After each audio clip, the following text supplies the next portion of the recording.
Bizarre Brain Comics. Hello, my comic book friends, and welcome to Bizarre Brain Comics. I am Gary, your host. And this is where I like to take a look at some older comics, talk a little bit about the characters and creators, and examine the stories and the art. And as if you couldn't tell, this time I'm going to be talking about Jungle Jim. I've done an episode on Jungle Jim once before. And this is Jungle Jim number 25, Volume 2. That's Volume 2 of Charlton Comics, 1969. With writer Joe Gill and the art by Pat Boyette. And they both did a lot of stuff at Charlton Comics in the 60s and 70s.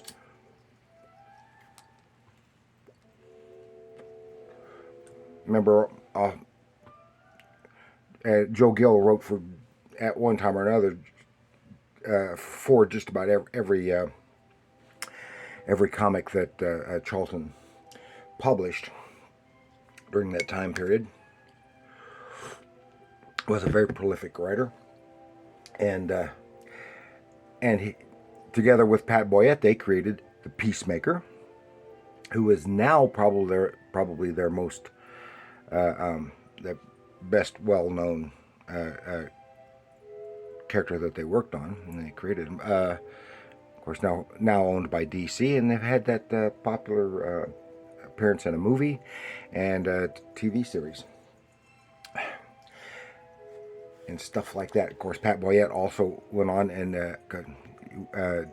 here did Jungle Jim, worked on the Phantom for Charlton, and some of the horror stuff, Korg 70,000 BC, some of the science fiction stuff they published, you name it, as well as, without credit, on some of the humor titles as well, until he later created some of his own stuff. And finally, he saw him do a little bit for Marvel and a little bit for DC, but primarily his career was at Charlton until in the mid 80s, after the fall of Charlton, and he went on and did a lot of independent stuff in the 80s. Okay, and Jungle Jim is a fictional hero by the name of Jim Bradley, just nicknamed Jungle Jim. In an adventures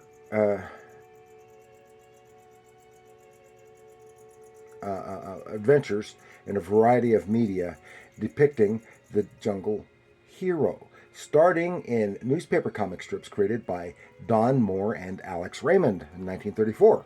Remember Alex Raymond from Flash Gordon, created Flash Gordon. And they did this for King Features Syndicate, and it was as a counter to Hal Foster's popular Tarzan strip, who you see right there. Okay, and the strip ran from 1934 to 1954, ending with artist Paul Norris, who was a creator on Aquaman, in the 40s, and was later primary Tarzan and other jungle story artist at Gold Key in the late 60s and early 70s. And Jungle Jim was adapted to radio, film, TV, and he was best known and portrayed. That's difficult for me to say. He was portrayed by Johnny Weissmuller, who is best known for his earlier portrayal of Tarzan. And he also appeared, of course, in comic books from 37 to 47. It was reprinted in comics by Ace Comics, then from 49 to 51, and 11 original issues by Standard Comics, because the Ace were all reprints. I said that. And by Standard Comics. Then Dell Comics ran the title from 53 to 59. King Features, who owned the character, published a single issue in 1967. They were trying to break into comic books, and did featuring their characters only ran for a few months. and even then it just reprinted Dell's issue number 5. And then Charlton produced 7 issues from 69 and 70, with creators like Wally Wood, Pat Boyette, Gill, and several others. And then later there were a variety of reprint books, a reprinting of the comic strip. So that's a little bit about the background of our hero.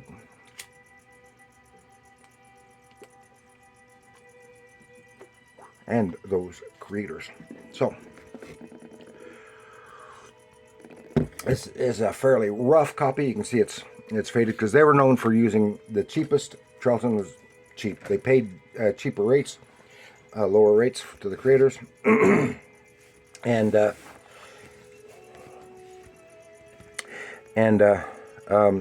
used the cheapest paper and printing possible. And so this is, you can see this is kind of a pretty rough copy, and you can even see in here where the rough edges where it's unevenly cut and not trimmed at all, because it was printed right at the edge of the roll of paper to get as much as it could. And you see it, as I said, it's rough. This is of course cover drawing by Pat Boyette, who did all the interior art for the Jungle Jim story. Now here, splash page. And that is a design that is, it's very neat. Because remember, Jungle Jim in the books, in the comic strips, was always in, or primarily anyway, in South Asia, in India. Some of the other Asian countries down, filled with jungles and stuff. In the movies, there's usually Africa, but anyway, the design of this splash slash title page is very reminiscent of some of the Will Eisner Spirit splash page designs. And it goes here. You can see, just barely see off here in the corner, a couple of airplanes. Then we zoom in here to a close-up, and it is Jungle Jim. Now, this is going into a valley, a fictitious valley somewhere in India. And it is that is fairly isolated, and the people have had very little contact with the outside world, and they're trying to limit that to preserve their culture. Now, and Jungle Jim here is flying to intercept that cargo plane that's flying in there. He zooms in and spots it's got the markings of the Burr Foundation, so Leland Burr. And Jungle Jim here is with his friend Kolu, who is his friend, sidekick, muscle tracker, you name it. And they follow that cargo plane down, and they land there. And here's this guy, Leland Burr, with his right-hand goon crest, and they are giving all the native people here all kinds of goodies: strawberry shortcake, ice cream, all kinds of stuff. And he comes to find out what the deal is, and says, "Oh, we're just trying to help these people. We're getting them all," and they're giving them all these goodies and stuff. The guy gets Crest gets kind of snotty, and Kolu shoves the stuff in his face.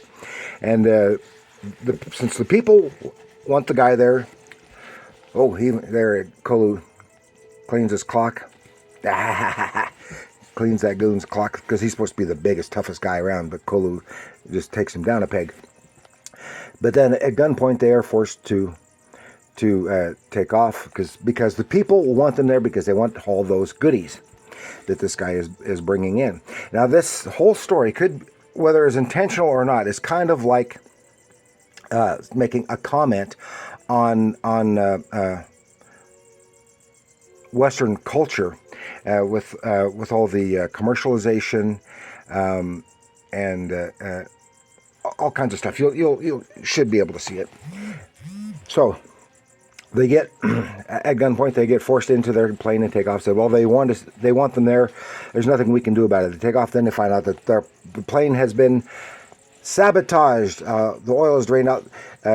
Their intention was for them to crash in the jungle and die, but he's a good enough pilot. They managed to land the plane safely, and then they're going to refill the oil because they have some extra oil.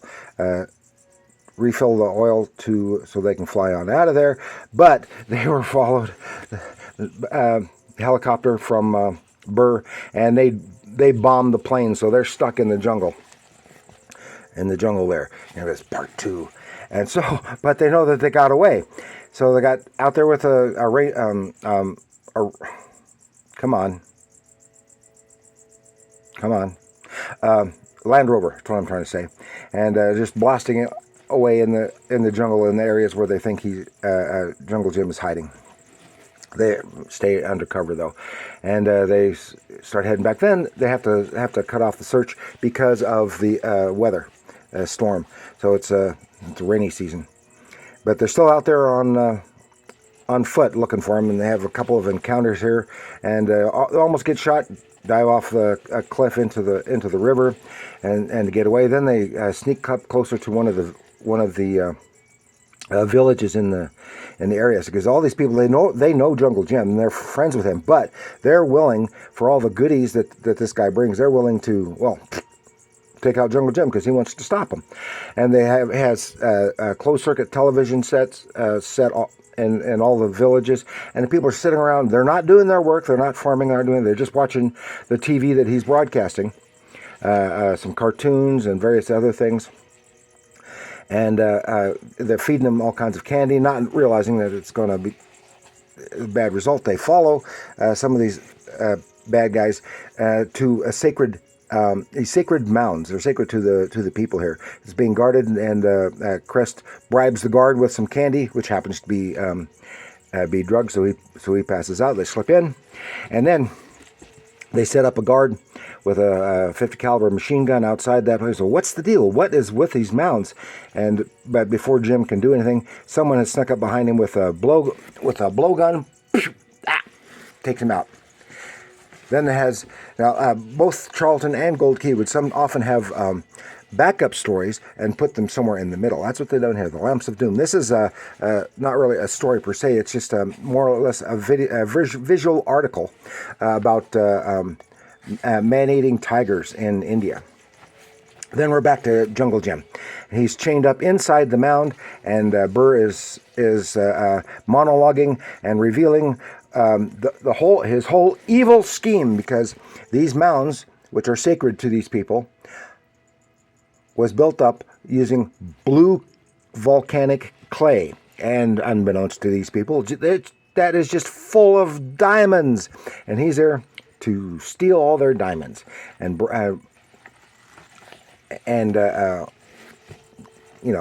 that stuff. Well, Crest is here alone guarding Jungle Jim while Leland Burr takes off, go do something else. Jim manages to get one hand free and knock the crap out of Crest. Gets the keys out of his pocket so he can unchain himself, and then chain Crest up to the same spot that he had been. Then he goes back into the goes to through the jungle, seeing him watching all the TV stuff. The announcements that Burr has been broadcasting said, Jungle Jim, blah, blah, blah, we're doing all this good stuff for you, and they're willing to kill Jungle Jim, all this other stuff. But Jim sneaks up to where they're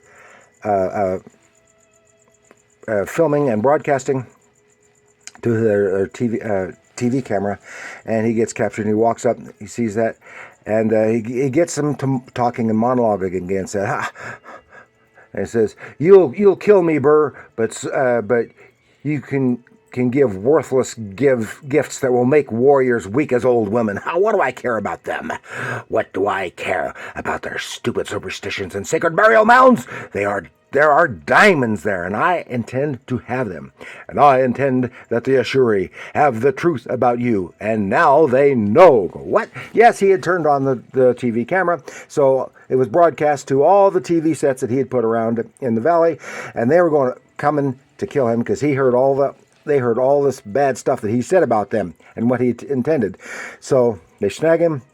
They quickly abandon the place, get on the plane, Jungle Jim and all them included. They fly back to wherever, and he's put in jail, and everyone, the valley is saved from candy and goodies and TV, which there you might be able to see the kind of social commentary that he had on there. So that is a real fun. I think it's really well drawn. Like I said before, when I was a kid, I was not a big fan of Pat Boyette, but the older I got, the more I appreciate him, because he's an excellent draftsman and excellent visual storyteller.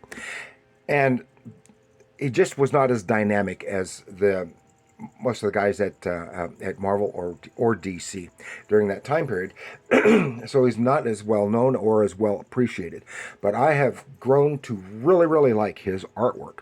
And Joe Gill was a workhorse. He could come up with some good stories just for just about anything. Of course, like any artist, any creator, they're not all that good. But I think this was a good one. So thank you for joining me. Please like, share, and subscribe. Do leave your comments down below. What have you watched the old Jungle Jim movies? Have you read the original comic strip? Have you read any of these comic books? The Hunter and the Hunted. Which is your favorite version? Let me know what you think in the comments down below. And remember, comics are art.